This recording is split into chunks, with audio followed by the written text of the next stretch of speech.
Magandang araw sa ating lahat, lalong-lalo na sa mga taga-subaybay ng Lizken couple. It's more happy day today. Alamin natin kung bakit. I shine so bright, you might go blind. Shenna Talks. Like and subscribe. Ito na nga mga kaibigan, ang ating na-miss na Enrique Hill ay nagpapakita na.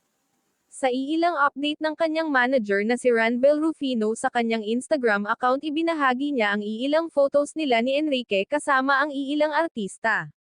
Ipinakita doon ang pagbisita ni Enrique Hill sa ABS-CBN, at hindi lang siya bumisita kundi nagpapatawa pa ito sa pamamagitan ng pagpapasilip niya sa kanyang cellphone sa mga ito.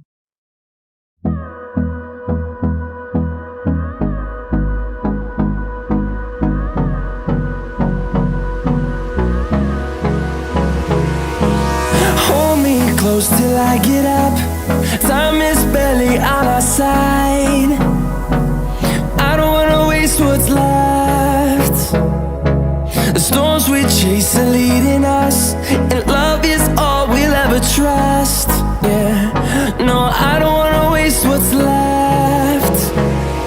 And on we'll go, through the wastelands, through the highways, till my shadow turns to sun rays. And on we'll go, through the wastelands, through the highways.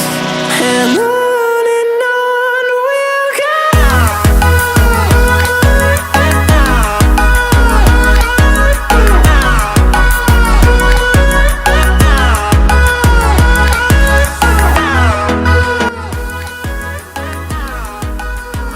And of course mga kaibigan, ito rin ang nagpapakilig sa mga solid fan ng Lizken. Isang larawan ang ipinakita at itinuro ni Enrique, at ito ang larawan nila ni Liza Soberano.